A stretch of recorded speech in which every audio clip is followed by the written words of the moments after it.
In our session today, we're going to start at Unit 3. هنبدأ النهاردة بيونت 3 اللي هو بعنوان Town and Country. إيه هي الأهداف بتاعت السيشن النهاردة؟ ده ممكن نعتبره Part 1. في Part 1 النهاردة عندنا Reading Passage، عندنا Reading Lesson هنقرأ مع بعض. Number 2 هناخد الكي vocabulary، وفي عندنا حاجة تاني اسمها Extend vocabulary، كلمات أكتر. وفي الآخر هنختم بمake vs do. يعني الجزء ده ممكن أو الأربع الأهداف دي ممكن نعتبرها This is part 1 of unit 3. فين unit 2 مش مقرر علينا unit 2، احنا علينا unit 1 then unit 3. بقول تاني للناس اللي لسه داخلة يا ريت please we need to prepare some sheets عشان هنكتب حاجات كتير جدا. أول حاجة عندنا we have a question. What are the advantages and disadvantages of living in a small town? إيه هي مزايا وعيوب الحياة في مدينة صغيرة أو small villages؟ ممكن نبدأ بالchat box. نبدأ أول حاجة بالadvantages. Can we go and write in the chat box what are the advantages of living in a small town? نبدأ أول حاجة بالadvantages.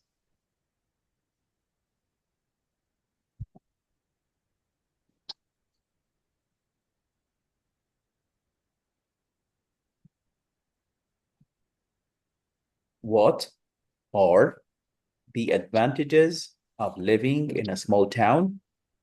Nobody has sent me anything so far. محدش بعت حاجة. Okay, good job. Arij said that no noise. Its population is not high. Good job, Yasin. Good job, ya Mahmoud. No noise. Okay. هنكتب في الشات بوكس يا محمود. نركز بقى في السيشن ونسيب كل اللي احنا بنعمله لو سمحت. You live in a quiet place. Good job, ya Sanad. We live like a one family. Amazing يا إياد. فعلا. الناس in small towns they live like one family. رائعة. Good job. Okay, now let's jump to the disadvantages. What are the disadvantages of living in a small city? Disadvantages. Okay. Tia wants to say nature. Okay, good job. تعال ننتقل يا شباب للdisadvantages.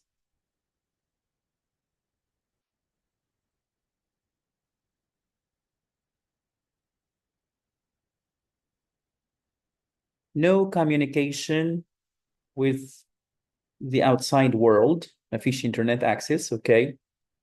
The production is not high. Okay, good idea, Yasin. You cannot find a work easily. Good job. بس هنستبدلها ياسين بjob بيا سند. You cannot find a job easily. A work, it does not take a limited jobs. Okay, jobs. Amazing, Yazid. Failure to provide all requirements. Wow, يا عمار. Amazing. Where have you got it from? جبتها منين دي? No jobs. No friends يا بلال. Okay. بس ازاي is it a disadvantage? You don't have friends in a small village. بالعكس يا بلال, in a small village everybody knows everyone.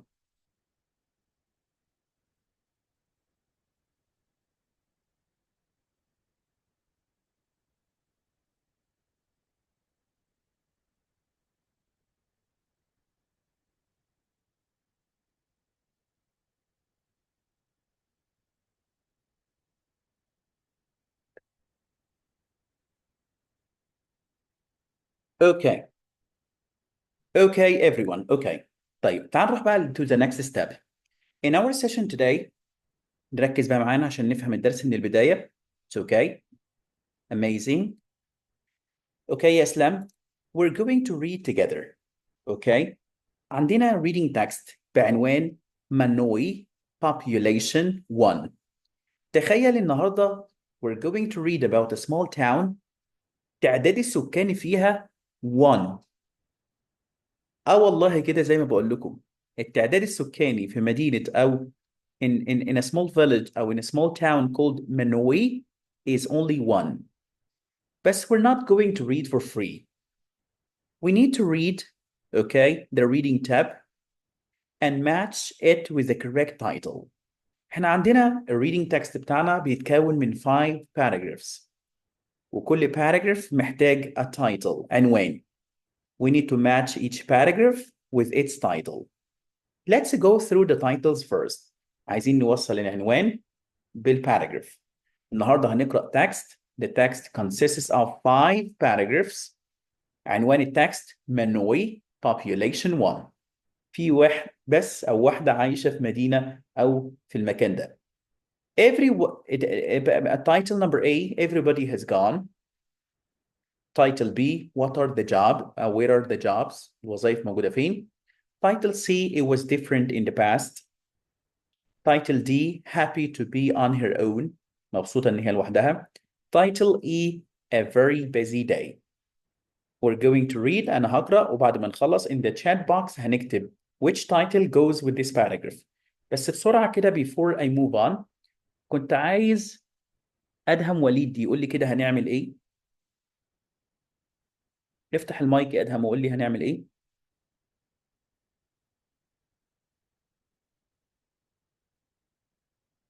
I can't hear you أدهم مش سامعك.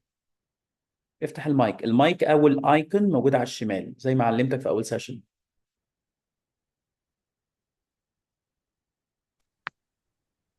الأسئلة اللي احنا هنعملها على الباراجراف صح؟ طيب احنا دلوقتي يا أدهم we're going to read a passage. هنقرأ مع بعض reading passage قطعة كده كبيرة تمام؟ وعايزين نعمل matching بين التايتلز الموجودة على اليمين والباسج اللي موجودة على الشمال. هي الباسج دي فيها كام باراجراف؟ فيها 5 paragraphs واحنا موجود على اليمين عندنا 5 titles. كل باراجراف على الشمال هياخد تايتل من على اليمين. اوكي؟ اقفل المايك وركز معايا. تمام. Elise Eller is the mayor of Minoi. Mayor زيزو معناها العمدة رئيسة مينوي. Minoi is a tiny town in northern Nebraska, USA. Nebraska دي اياد it's one of the states اللي موجودة في الولايات الشمالية في أمريكا. But that isn't her only job. هي مش بس المير مش العمدة بتاع المدينة لا. She's also the town clerk, the town treasurer, the librarian, and she works in the cafe. كل ده هي بتعمله. Why has she got a lot of different jobs? هي ليه شغالة كل الشغلانات دي يا أريج؟ Because there is nobody else to do them. Manoi has got a population of 1. Only one اسمها LZ. يبقى which title goes with this paragraph؟ ماشي بقى. اوكي اسلام لما تيجي تبع اوكي لما تيجي تبعتوا الاجابه ابعتوها لي انا. which title goes with this paragraph؟ which one have you chosen? Everybody has gone. Where are the jobs? It was different in the past. Happy to be on her own, or a very busy lady.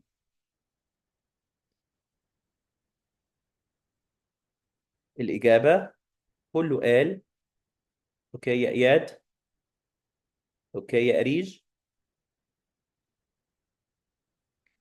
only اياد and اريج. we need to choose one of the titles to this paragraph. هو بيقول لك هي بتشتغل clerk و treasurer. She works in the cafe. فرح, where are the jobs?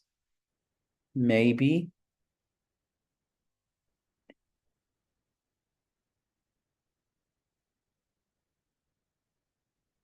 Yes, good job يا عمر.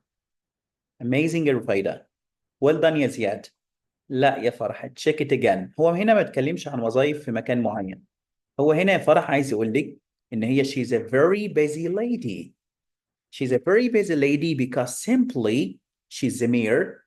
هي عمدة المدينة. She's a clerk. She's a treasurer. She works in a cafe. She has got a lot of different jobs. يبقى she هنا بنقول لك إن هي she is a very busy lady. Okay, let's move to the second paragraph. But I'm going to challenge you. أنا مش هترجم ولا كلمة. I'm gonna read out loud. Immigrants from Europe originally founded the town in 1902. But today nobody wants to live there. محدش عايز يعيش هناك. There are about 12 empty one-story wooden houses. في 12 houses. In one house, there is still an abandoned piano.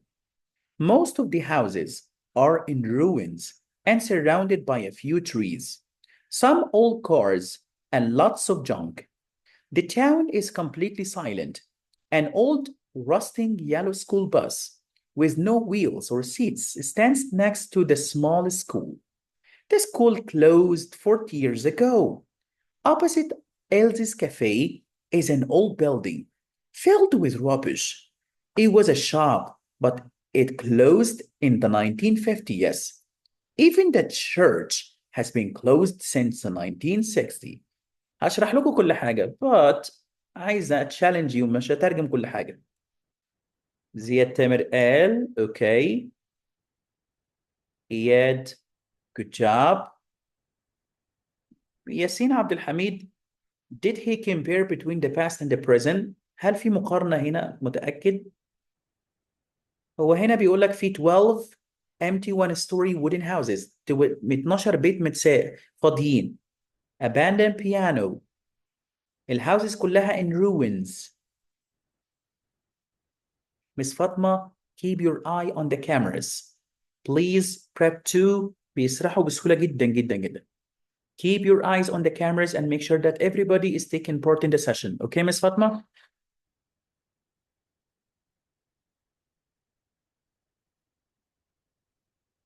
Okay. Sanad, okay, good job. ها. Pinteya. الإجابة frankly speaking, keep your cameras on everyone. الكاميرا بتاعتك مفتوحة. Everybody has gone. Title number A. كل الناس مشت من المدينة. لأن هو بيقول لك أهو empty houses بيوت فاضية. كل الهاوسز are in ruins متدمرة. في rusting yellow school bus. الباص مصدي يا مصطفى. It's okay. عشان كده ده معناه إن everyone has gone. Good job. Let's go to number 3. برضه I'm gonna challenge you. مش هترجم ولا كلمة. Manoia Farah was a thriving town in 1930s. And then the population was 150, mostly farmers and their families. There was a railway too. However, the farmers could not compete with the enormous industrialized farms. They left the town to look for other work. In 1971, the railway closed and the town began to die. 3 years ago, the last inhabitant, apart from Elsie and her husband, moved away. Then Elsie's husband died and Elsie became the town's only inhabitant. بعد ما جوزها مات بقت the town only inhabitant. Which title goes with this paragraph? Okay يا إياد. هو بيقول لك يا ياسين زمان كان في 150. دلوقتي there is only one. Good job يا أريج. لا يا أريج. I think you need to think again. Stop يا زياد. Okay. Stop playing يا إياد. It's okay. Good job يا محمود. Well done يا تيا. الله ينور يا فرح. Perfect يا رفايدة. الله ينور يا سند. عاش. أنا بصراحة كان نفسي أشرح للمجموعة دي من زمان يعني. الحمد لله إن ربنا قدرني إن أنا I got you together in one place. Amazing. يعني فعلا الإجابة يا محمد عبد الله where okay لا الإجابة ورا ده هيبقى it was different in the past. It was different in the past. فعلا number C. Okay. تعال نشوف another paragraph. Elsie's son and daughter immigrated years ago to find work in bigger towns. ولادها سابوها وراحوا عاشوا in bigger towns. The small farmers and businessmen can't make any money here, says Elsie. It is the same in other small towns in the region. Between 1996 and 2004, almost 500,000 people left the rural states of Nebraska, Kansas, Oklahoma, North Dakota, South Dakota, and Iowa, and went to live in big cities. كل دي أسامي ولايات. Which title goes with this paragraph?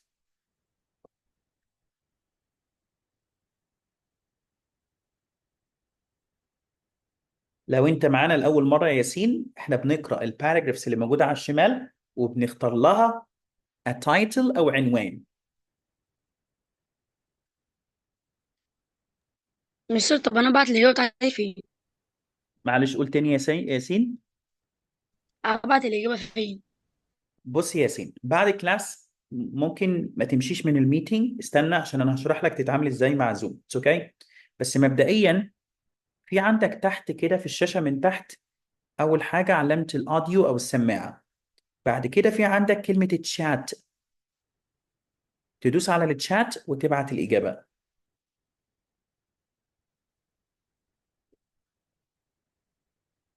Good job يا رفايدة. الله ينور يا عمر. لا هو هنا ما تكلمش about her. لا هي ما بتكلمش هنا alone ولا حاجة. No يا ياسين. Where are the jobs؟ طب هي where are the jobs؟ ما هنا بيقول لك Alice's son and daughter migrated years ago to find work in bigger city in towns. عشان كده هنا هم كلهم هاجروا راحوا المدن الكبيرة. يبقى فعلا الإجابة هتبقى where are the jobs؟ Where are the jobs؟ Good job. Amazing. أهو باين من أول line عندنا. Alice's son and daughter migrated years ago to find work in bigger towns. راحوا المدن الكبيرة. حتى the small farmers and businessmen can't make money here. هي بتقول لهم يعني مش قادرين يعملوا فلوس. It is the same in other small towns in the region. نفس اللي في المناطق اللي حواليها، كل الفلاحين مش عارفين يكسبوا من المنطقة دي. Between 1996 and 2004, almost 500,000 people left the rural states. بيقول لك حوالي نص مليون شخص سابوا المناطق الريفية اللي في ولاية نيبراسكا وكانساس اوكلاهوما ونورث داكوتا وساوث داكوتا and ايوا. كل دي ولايات موجودة، ولايات شمالية. and went to live in big cities. يبقى هي الوظائف موجودة فين؟ موجودة in big cities. عشان كده العنوان المناسب هيبقى number B. اوكي. طيب now Elsie lives alone but she isn't lonely. Her food is good. احنا بنقرأ مع بعض يا ندى الباراجرافز الموجودة على الشمال بنختار تايتل أو عنوان من على اليمين. Now كل اللي فاتك هتلاقيه مسجل إن شاء الله. Now Elsie lives alone but she isn't lonely.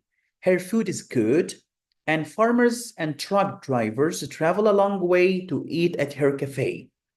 And the town is often visited by wild animals such as deer. One day Manoi will just be memories. It will probably turn to dust, she says, but I like it here.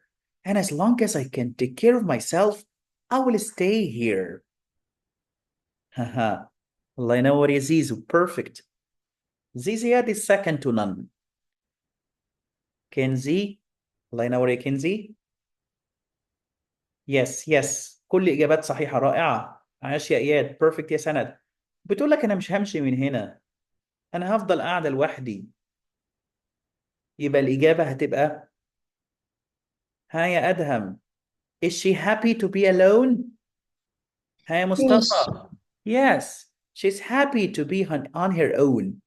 بيقول لك now Elsie lives alone but she isn't lonely. Her food is good. أكلها حلو جدا. And farmers and truck drivers travel a long way to eat at her cafe. في كتير من الفلاحين من الحتت التانية بييجوا ياكلوا عندها في المطعم بتاعها. And the town is often visited by wild animals such as deer. بيعدي عليها حيوانات. One day Manoi will just be memories. هي زعلانة بتقول في يوم من الأيام منوي هتبقى ذكريات. And it will probably turn to dust. وتحول لكم تراب. But I like it here. And as long as I can take care of myself, I will stay here. Perfect. فعلا happy to be alone. طيب let's try it another way. عندنا مجموعة من الأسئلة. We need to answer them. اتفضل ياسين. مستر انا عندي كتاب المنار، عادي لو بعد الحصه بعت لحضرتك ايميل لا انا مش فيه. عايز كتاب المنار دلوقتي، ممكن تستخدم اللي انا بستخدمه دلوقتي، لان كتاب المنار او الكتب الخارجيه بيكوم الحاجات على بعضها. انا هنا بستخدم كتاب المدرسه نفس السيكونس. احط كتاب المنار على جنب دلوقتي لغايه ما يجي استخدامه هقول لك تستخدمه ازاي. تمام. انا ما اوكي. اقدرش اعلم بصي، طالب هو في ده الوقت الورق اللي حضرتك بعته. مكومه على بعضها. احنا دلوقتي عندنا هدف lesson 1 reading. انا عايز اعلمك زي ما بيتعلموا عندنا في المدارس الانترناشونال هنا، لكن التكويم اللي عاملينه ده مش هيفيدك. انا هديك كل درس بالكلمات بتاعته، كل جزء بحاجاته، ولما نخلص هقول لك تحل ايه من كتاب المنار. اتفضلي. هو احنا بنجاوب في الشات بوكس؟ اه حاليا بنجاوب في الشات بوكس، وانت داخله الزوم يا ريت تكتبي اسمك. اوكي، يا ريت تكتبي اسمك وانت داخله الشات بوكس يا تيا، وانت داخله الميتنج بتاعنا. طيب now read the text. هسيبكم تجاوبوا لوحدكم. Number 1 Eliezer. Elsie Eller. بس اكتبوا لي الرقم. Elsie Eller. مستر ده ايه ده يعني؟ Choose a correct answer. بنختار يا سند. ايوه، اختار من ايه؟ ما عندك A و B و C قدامك اهو.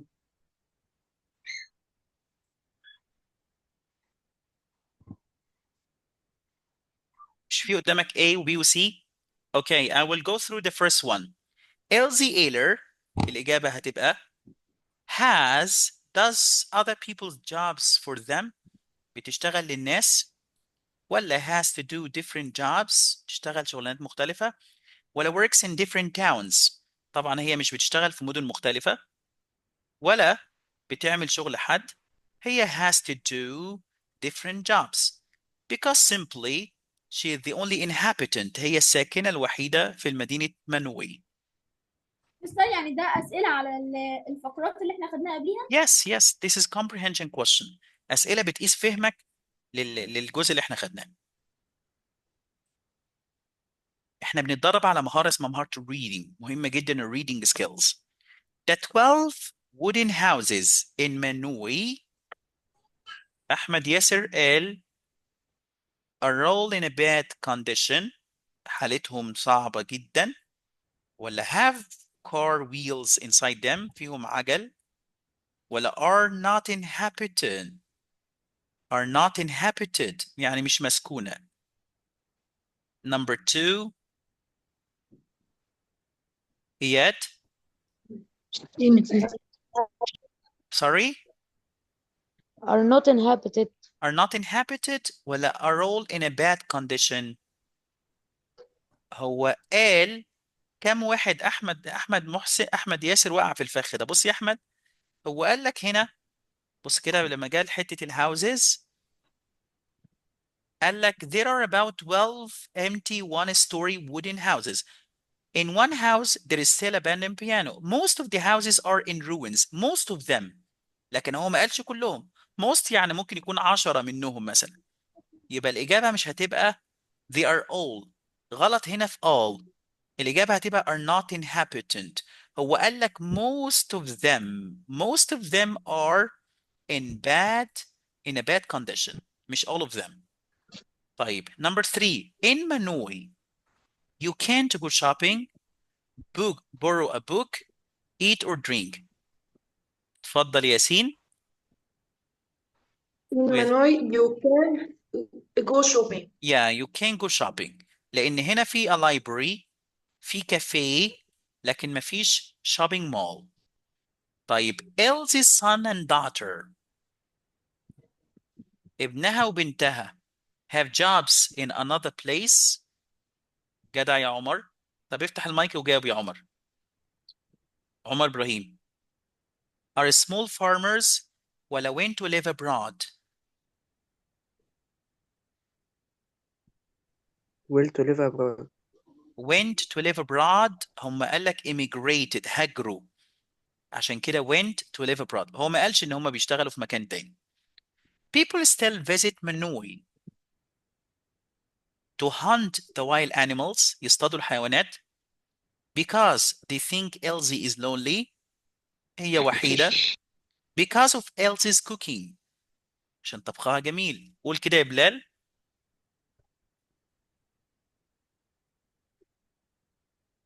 Because of Elsa's cooking. Good job. Because of Elsie's cooking لأن هما بيعدوا على الكافيه to eat at her cafe. يبقى الإجابات هتبقى كالآتي. Number 1, she has to do different jobs. Number 2, are not inhabited. مش مسكونة البيوت دي فاضية. Number 3, go shopping. 4, went to live abroad. 5 هتبقى because of Elsie's cooking. اللي عنده أي questions يتفضل before we move on. اتفضل يا سند.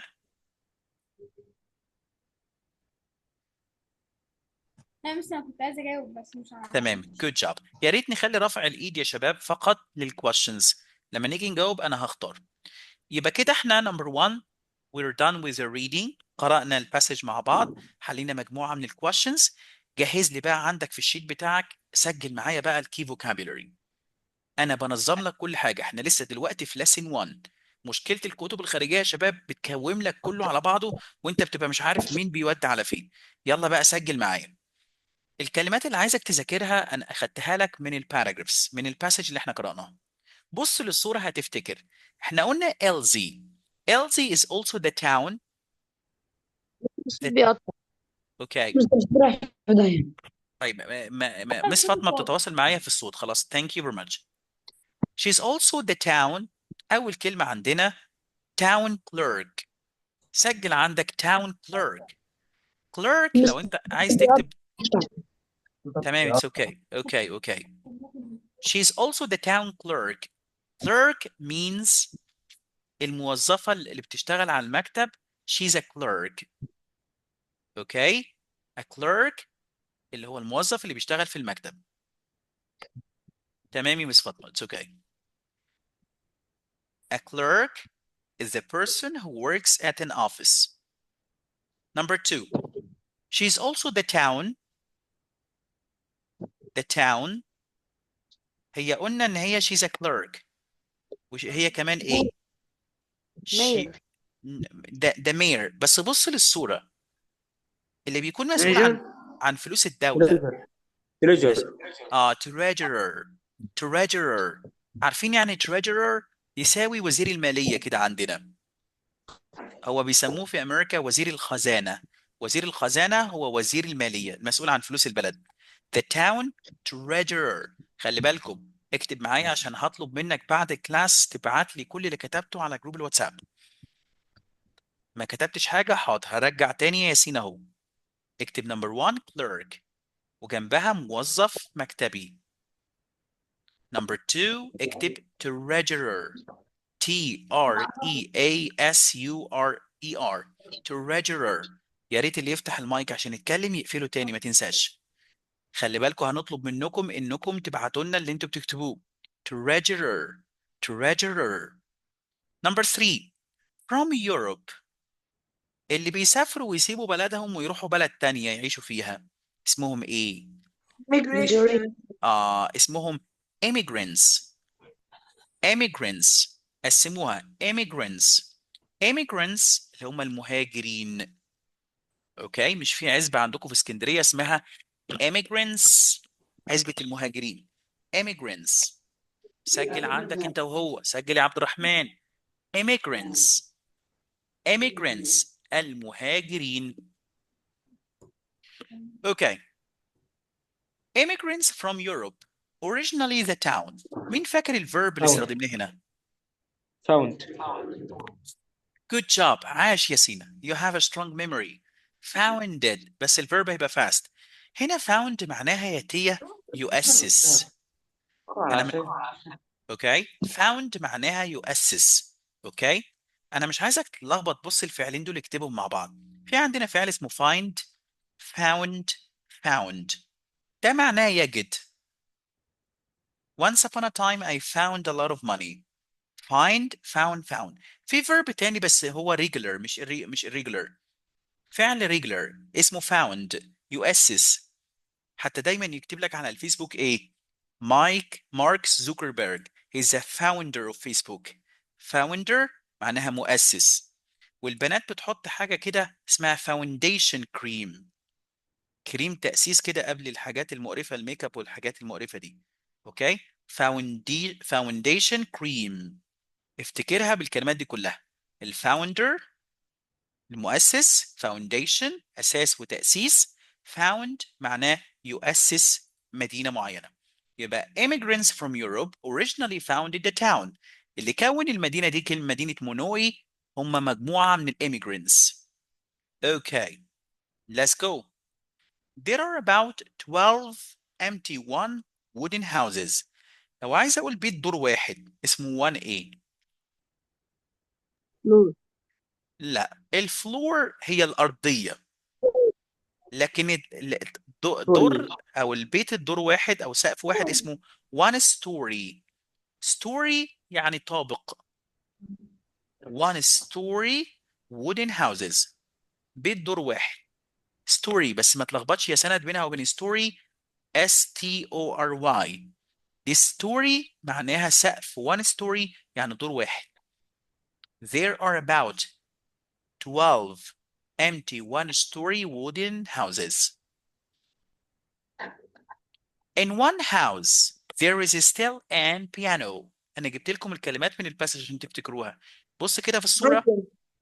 Yeah, abandoned, abandoned, abandoned. abandoned معناها مهجور. When you abandon a place معناه بيهاجر أو يسيب مكان، يهجر مكان. Abandon, abandon. In one house there is still an abandoned piano. حتى ماما لما تتخنق منكم وتجيب آخرها تقول لكم إيه؟ I'm gonna abandon you. I'm gonna abandon this house. أنا هسيب لكم البيت ده وهغور ومش هرجع تاني. Abandon. في الآخر ترجع تاني ومش هتروح فين. Abandon. Abandon معناه يهاجر أو يسيب مكان، يترك مكان. اكتبها يترك. Abandon. Abandon. حسني خطك يا تيا. Most of the houses are in. مين فاكر الكلمة دي كانت بتبدأ بحرف ال R؟ Most ruins. Good job.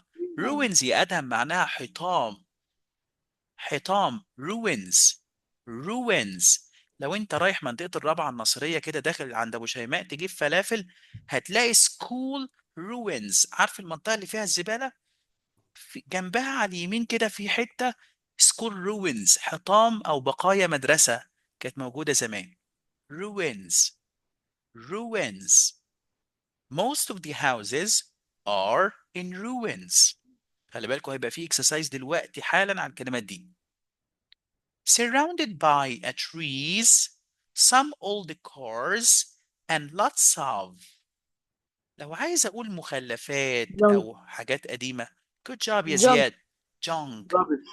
junk معناها مخلفات وبقايا حاجات قديمة. junk. junk. Some old cars and lots of junk. ترجمها بمعناها مخلفات أو حاجات قديمة، خردة يعني. عارف الحاجات الخردة junk. Surrounded by trees, some old cars and lots of junk. يعني junk يا لوجي. لوجي. يعني خرد. يعني خردة. junk. junk.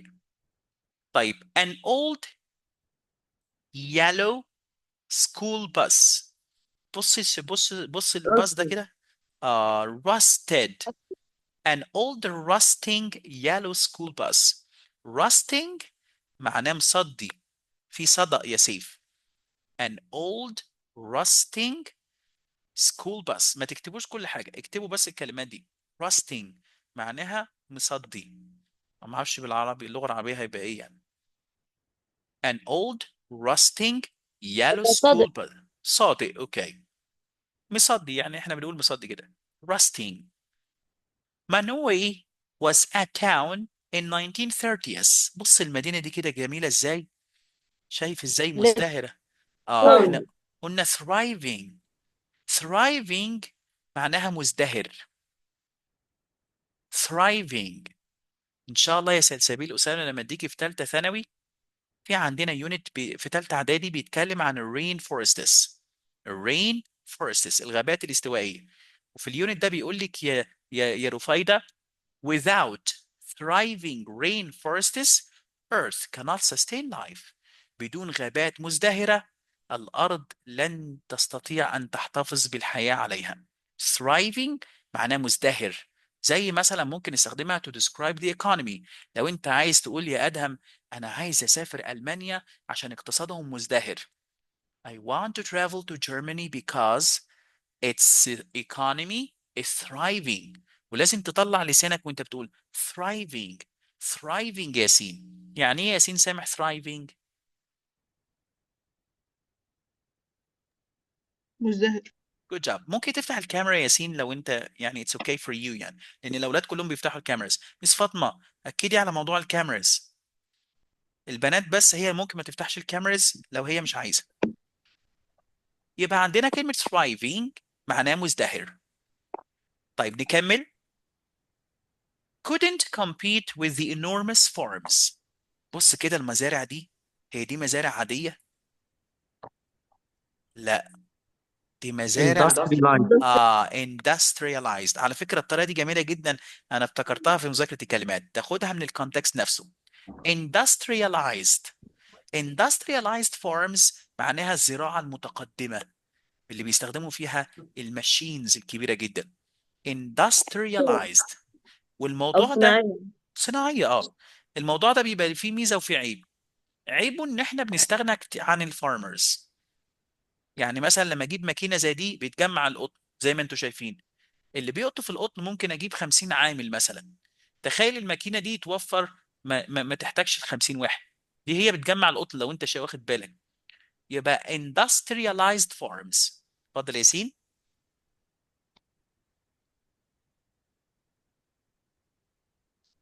ياسين مستر معناها ايه بس معلش؟ معناها الصناعيه او اللي بتستخدم فيها الاجهزه والمعدات، سميها متقدمه industrialized. industrialized farms. مستر معلش ممكن تقولي معناها تاني؟ industrialized معناها المزارع الصناعية اللي بيستخدموا فيها معدات كبيرة زي اللي انت شايفها قدامك. industrialized farms. 3 years ago the last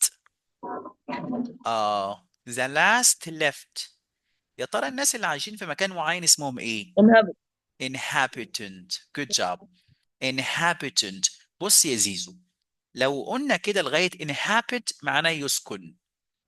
inhabit. اوكي؟ inhabit. لكن inhabitant معناها سكان. اوكي؟ inhabitant يعني most of الرابعة النصرية inhabitants go to زويل school.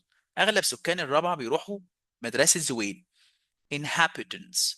ويا مس فاطمه بليز ممكن تسجلي الهومورك وتبعتي لي على الواتساب. اللي ما عملش الهومورك خلينا نمسح بيه الارض كده قدام الناس. اللي ما عملش مستر الهومورك ابعتي لي على الخاص. معناها سكان. خلينا كده نهزقه قدام الناس. تمام. inhabitants. inhabitant هي ياسين عماد اقفل المايك بليز. معناها سكان. inhabitants. Elsie's son and daughter years ago. عملوا ايه Great. ولادها؟ هو جاب لك فعل اسمه migrated. migrated. اكتب برضو عندك migrate. والنهارده عندنا مناقشة جميلة، لازم نعرف الفرق بين immigrate بالاي وimmigrate بالاي وmigrate. اوكي كلهم معناهم يسافر وهنعرف الفرق بينهم. Elsie's son and daughter migrated. اكتب معناها يسافر او يهاجر.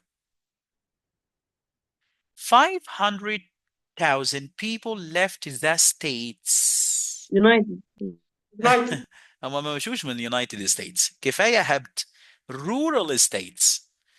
امريكا فيها نوعين من الولايات، في ولايات industrialized ولايات صناعيه زي نيويورك، اوكي، زي ساوث كارولينا، نورث كارولينا، وفيها ولايات ريفيه زي كانساس ونورث داكوتا وساوث داكوتا. يعني rural صح؟ معناها ريفي. يس. بتبدأ بحرف الR. rural. rural. rural. rural. Okay, 500,000 people left the rural states. It will probably turn to turn to dust. Good job. هي بتقول إلزي بتقول المدينة احتمال تتحول إلى dust. رماد. شوية تراب. It will probably turn to dust. Perfect. اكتب كده معايا يلا ياسين. turn اكتب عندك dust معناها غبار أو تراب. ده الجزء الأول، دي الكي vocabulary أو الكلمات الأساسية. نراجعها كده بسرعة بسرعة بسرعة. اوكي مع بعض. هقول الاسم، اللي أقول على اسمه يقول لي الكلمة. اوكي طيب نبدأ كده.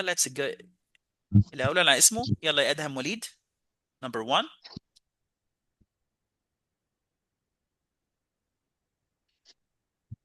أدهم.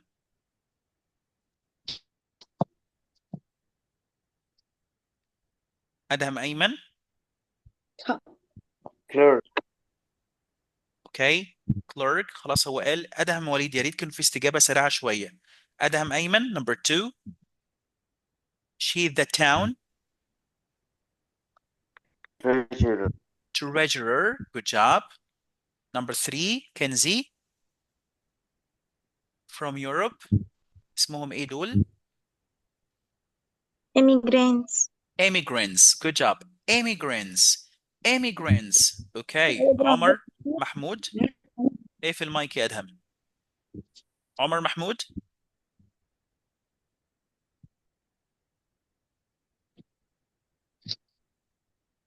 Immigrants from Europe. Originally the town.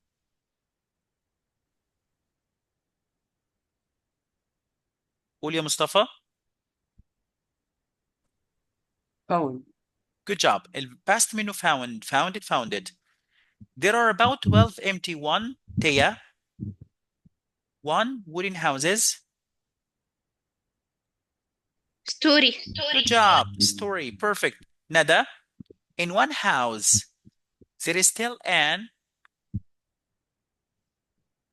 abandoned. abandoned. Abandoned. Abandoned. Good job. Perfect. Okay. Sanat. Most of the houses are in ruins. Ruins. Perfect.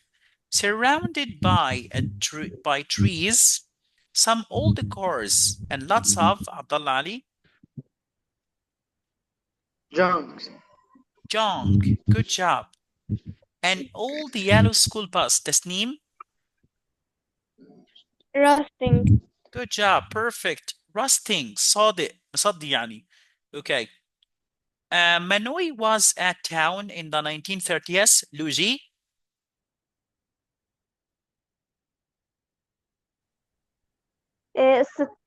Serving. Thriving. Thriving. Okay. They couldn't compete with the enormous Arige.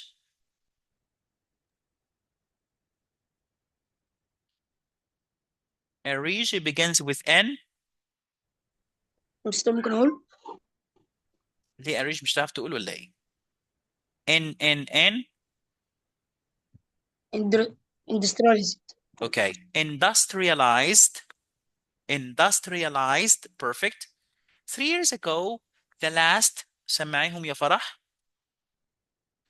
inhabitant. Inhabitant. Good job. Inhabitant. أي كلمة صعبة أقسميها. Inhabitant. Inhabitant. ياسين سامح. Else's son and daughter years ago.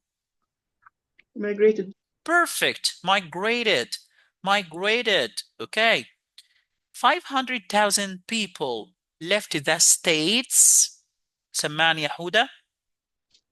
Rural. Good job. Rural. Rural. أدهم أيمن. It will probably turn to Dust. dust. Perfect. طيب. Words and their definitions. أنا هديكوا تعريف لنفس الكلمات. أوكي. وعايز الناس الشاطرين يقولوا لي الكلمات دي. أوكي. خلينا نبدأ بإياد. connected with the countryside. عايز صفة يا إياد، اختار من الكلمات اللي أنت كتبتها قدامك. صفة معناها حاجة مرتبطة بالريف. لما أقول دي منطقة ريفية مثلا، يبقى هقول عليها إيه؟ اختار من الليستة اللي قدام عينيك. rural, Perfect. Rural. Perfect إياد. I'm super happy with you. Okay. Rural يعني حاجة مرتبطة بالريف.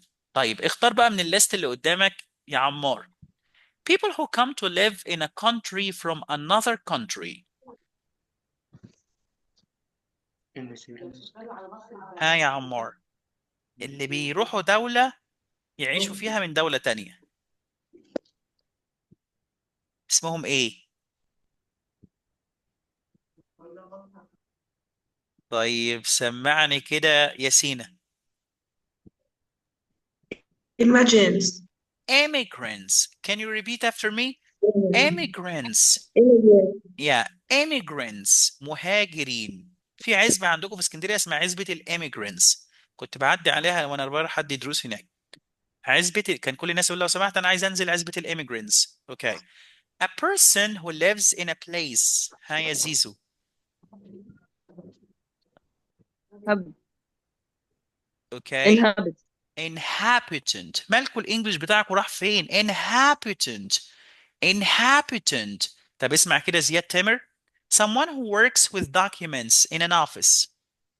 بيشتغل في bank or an office. He uses the documents. Clerk. Perfect. A clerk. Growing or developing successfully يا بلال. لما تكون حاجة مزدهرة. الولا حودة هيجاوب يا بلال لو ما اتحركتش بسرعة. استخدمناها عشان to describe the economy.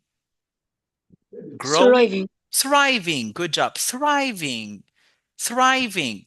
Okay.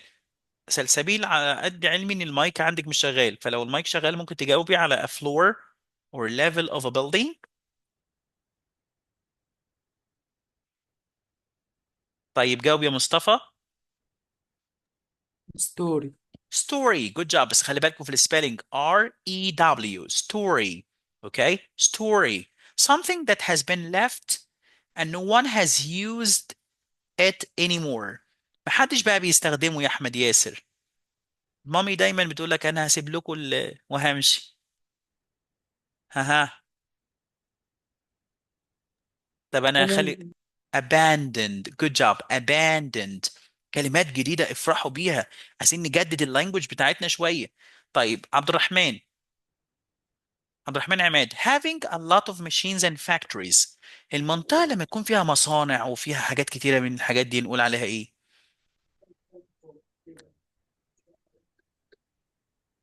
عبد الرحمن عماد. لا قربت. هي it begins with N. Industrial. Good job. Industrialized area. انا مش عارف كنت بقولها بس. Okay. طيب عايز اشوف ياسين. طيب being damaged by a red substance that forms on metal. بيتكون على الميتال. Rusting. Good job. This is rusted or rusting. انت غير معنى الكلمة. انت Okay. Stop عبد الرحمن ياسين. Tiny pieces of a substance. التراب، الحبيبات الصغيرة من التراب كده ياتية، صغيرة خالص. Dust. Good job. Dust. وسبحان الله، يعني لما ماما تيجي تنفض كده وتصحيكي وتنفض البيت بنقول لها she's dusting. يعني كلمة معناها تراب وتيجي معناها ينفض التراب ويشيل التراب. Started building and living in a town. ها يا كنزي. Started building and living in a town. عايز verb معناه to build the place and live in it. It begins with F. F-O. يا ريت كلنا نحترم أدوار بعض لو Founded. سمحت. Founded. Good job. يؤسس. أنت عارفة الفاونديشن كريم اللي هو بقى ب 300 جنيه الغالي ده. Found. Badly damaged or destroyed. هو سند راح فين؟ Badly damaged or destroyed. in ruins, ruined. Good job. In ruins معناها يعني حاجة بايظة أو ruined محطم برضو. Someone who's in charge of an organization's money. اللي مسؤول عن الماليات يا فرح في أي مكان. وزير المالية، مدير الماليات. This is called treasurer. treasurer. treasurer. treasure جاي من كلمة treasure يعني كنز. إن شاء الله هديكم في أولى ثانوي ستوري اسمها treasure island. treasurer. treasurer. محمد عبد الله all things that don't have much value. حاجات القديمة اللي ماما خليها كده وملهاش أي قيمة عندنا في البيت. جونك. يا ولا يا أدهم just wait for محمد عبد الله. junk. good job يا أدهم. went to another place usually to find a job. لما تسافر مكان تاني عشان تلاقي شغلانة. محمد عبد الله أنت موجود معانا؟ Migrated. good job. immigrate. immigrate. great. immigrate. اوكي. في عندنا جزء تاني اسمه extend vocabulary. انا بمشي على كتاب المدرسة بالظبط. اجمل حاجة انك تكون منظم. انا كده يا تسنيم اديتك الكي vocabulary. نمبر 2 اتكلمت عن definitions. نمبر 3 عندنا extend vocabulary. خليك منظم. اهم حاجة التنظيم. الكتب الخارجية دي بتكوم الحاجة بشكل غريب تخليك ما تستفادش منها. عندنا 5 6 كلمات تانيين مهمين جدا. Anne comes into a country from abroad to live and work there. مين اللي بيجي من دولة ويروح يعيش في دولة ويشتغل فيها؟ ها يا ياسين. immigrants يا اسطى. يبقى this is immigrant. تمام؟ immigrant. عمالين مرة نكتبها بالاي ومرة نكتب بالاي. حاضر هقول لكم الاختلافات. حاضر يا اسلام. immigrant. immigrant معناها مهاجر أو وافد من دولة لدولة. immigrant. immigrant. حتى اليومين دول لسه امبارح لو انت بتدخل على الفيسبوك يا اسلام هتلاقي يقول لك immigration to America has opened. اليومين دول الهجرة فتحت. لو معاكم بطايق ولا حاجة كنت خليتكم تقدموا بس ان شاء الله لما تكبروا شوية. immigrant. immigrant. طيب number 2 travels to and from work every day. الشخص اللي بيروح برج العرب كل يوم ويرجع كل يوم. هل ده يعتبر immigrant؟ لا ده مش يعتبر immigrant. امال بنسميه ايه؟ في حد قال كلمة commuter. super. super commuter. الكميوتر هو اللي بيسافر ويروح شغله ويرجع من شغله ده اسمه commuter. خاصة لما يسافر يعني لو بابا ربنا يديه الصحة يكون بيشتغل مثلا في برج العرب أو حاجة ده بنسميه commuter. commuter. اللي بيسافر يروح شغله ويرجع من شغله اسمه commuter. مستر ترجمتها ايه؟ باللغة العربية اه. اللي هو المسافر يوميا إلى العمل. المسافر اليومي بس بيروح ويجي في نفس اليوم. commuter. اكتب جنبها commuter مسافر اليومي. A moves with their family and animals from place to place. اللي بيتحرك مع أسرته من مكان للتاني. ممكن حيوانات برضو. ده اسمه نوماد. برضو ده معناها مسافر بس أيام زمان. عارف القبائل اللي كانت بتمشي من مكان لمكان دول اسمهم النوماد. اللي هم البدويين. good job. البدوي. good job. نوماد. بدوي. nomads. دول كانوا بيهاجروا من مكان لمكان بحيواناتهم بكل حاجة. محمود اتفضل. كنت عاوز اجاوب بس يا مستر علي. ماشي خلي رفع الإيد للأسئلة يا شباب. and leaves their country because of a war or natural disaster. اللي بيسيب دولته ومكانه عشان في حرب أو في كارثة ده ريفيوز. لا ده اسمه refugee. معناها لاجئ. refugee. لاجئ يا شباب. refugee زي أهلنا في غزة they are refugees everywhere. لاجئ. اللاجئ هو اللي بيسيب بلده بسبب الحرب أو بسبب المرض أو أي حاجة. refugee.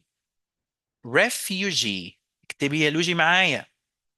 travels a long way to visit a religious place.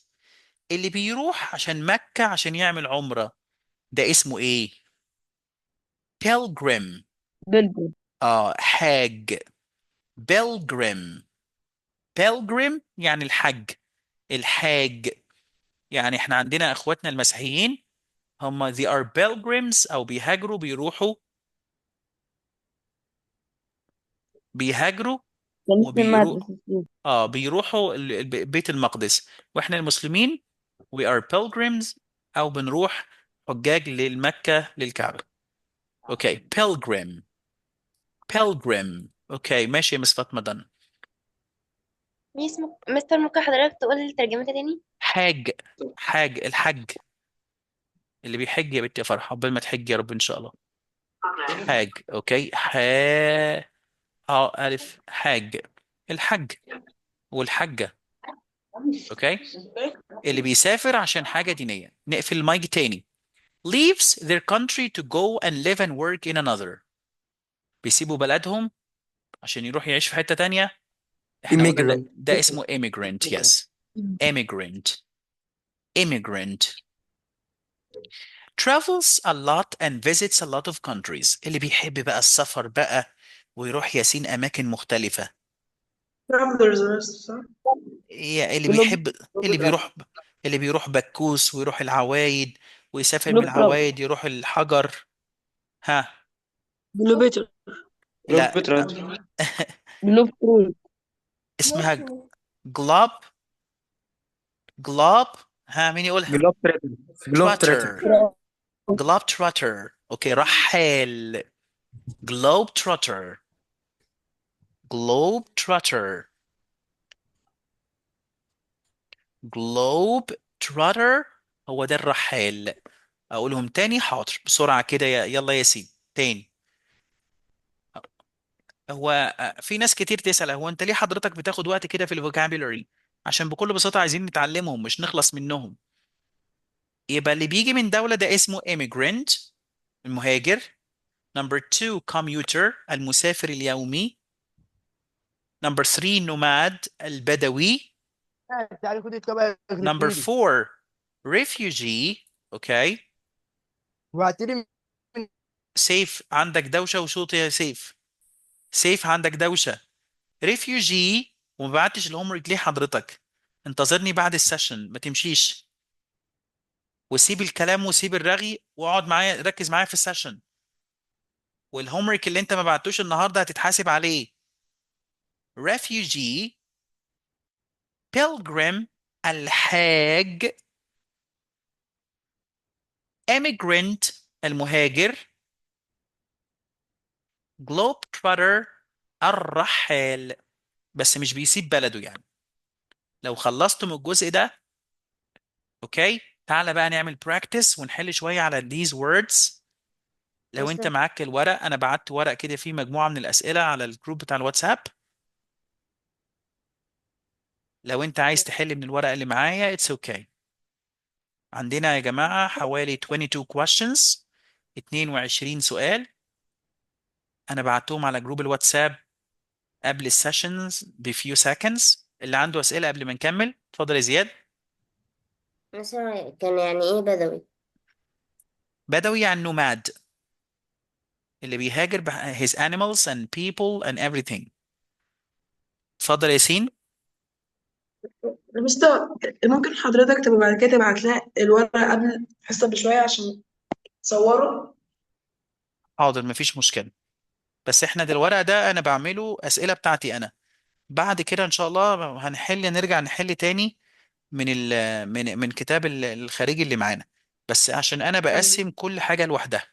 انا دلوقتي اديتكم الكي فوكابيولري واديتكم مجموعة من الديفينيشنز تعريفات لبعض الوردز.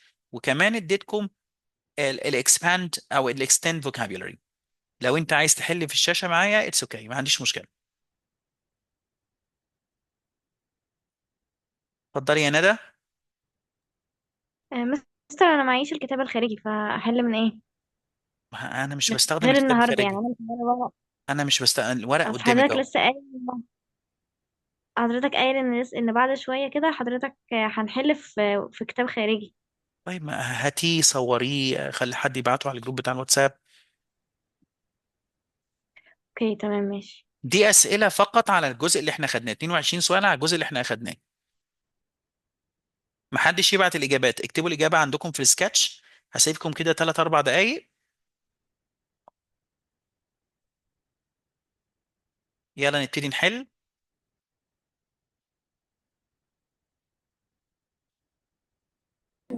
اوكي طيب let's get down to work. خلينا نبدأ بياسين سامح. Number 1, the house is as nobody has lived there for 3 years. The house is هتبقى ايه؟ in abandoned. Abandoned معناه مهجور. Good job ياسين. ياسين محمد. The rooms. تفتح المايك تجاوب، تقفل المايك تاني. The rooms are full of old and they are very dirty. Old what? الدست. Dust. Okay, perfect. مش المفروض جانكس. لا. مستر No, no, no, no. The rooms are full of old rust. لا junk مش rust. مفيش old rust. Good job. Junk مليانة جنك. Yes. رقم junk. سريع تبقى Number 3. خلينا نمشي step by step. Okay. محمود. In fact, the building is and it's dangerous to go into. محمود, hurry up. found ما تهزرش يا محمود. The in building room. is in ruins. Okay. محطم أو متكسر يا محمود. ركز معايا في الأسئلة اللي أنا بعتها لك يا محمود في الأول. In ruins. طيب أدهم. I went to look at a car yesterday. It was really old and rusting. Okay. طيب أحمد ياسر. There were holes in the metal. The inside was worse. It was full of dirt and Dust. dust. Junk. There were holes in the metal. The inside was worse. اللي جوه كان سيء جدا. مليان dirt and هي المفروض تبقى rust. ممكن تبقى dust. يعني مليان تراب أو عليه غبار ترابي يعني، لو أنا هختار الإجابة دي يعني. بس هي الأقوى خليها rust. مليان صدى يعني. It was full of dirt. Okay. My parents moved here 20 years ago when the town was and doing well. عايز أسمع كده يا إياد. thriving. Thriving. المدينة كانت مزدهرة. Good job. Bilal. It became very quickly and there were lots of new factories and jobs. مصانع. industrialized. In خليه يجاوب يا زياد. Industrialized. science. لا هتبقى ايه يا بلال. Industrialized معناها مدينة صناعية. Number 9 فرح. My dad the family businesses in 1975. We have 5 factories in 3 different countries. found. يبقى the family business in 1975 بس هتبقى فيها ed. Founded. أسس. Good job. When I first came to the town hall, I worked as a سيف خالد. there. I came as a clerk in the office. ماشي يا سيف. Perfect. رفيدة. Now I have got a more important job. I am the and I control all the money. treasurer, Treasurer. Perfect. I have got a big office on the 5th Luigi with a great view of the city center. مستر بس هو 11 هيكون ايه؟ Clerk. story, Story. Perfect يا لوجي. أريج. A lot of people from the countryside had to safer places because of the war.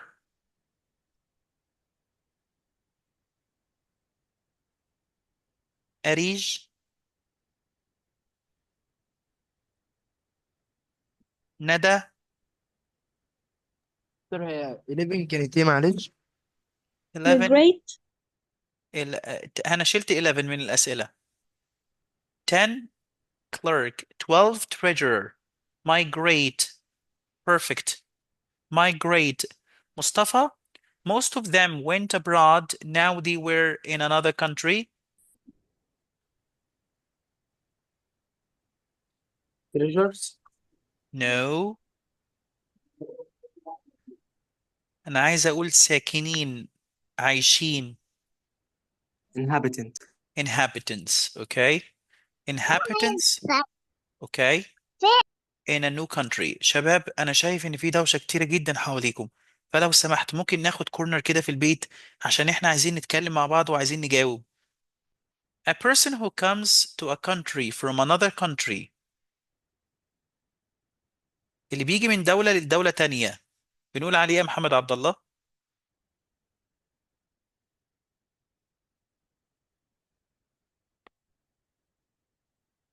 محمد عبد الله. refugee. بس هو ايه هنا قال لك ده هو بيجي من دولة لدولة، فما قالكش عشان حرب ولا حاجة، يبقى ده immigrant. اسمه immigrant. A person who travels to and from work every day. إسلام.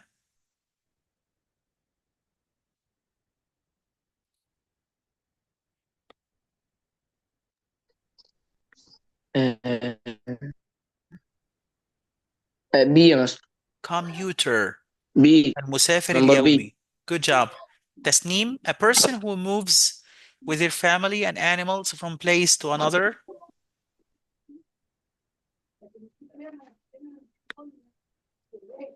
نمد. يبقى اللي بيسافر مع أسرته nomad. Good job. Nomad. Perfect. Tia, a person who leaves their country because of a war or natural disaster.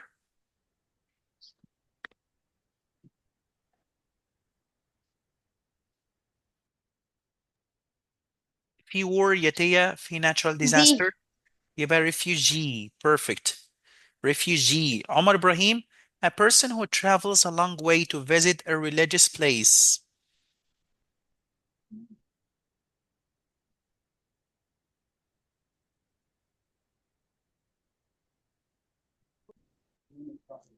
عمر إبراهيم.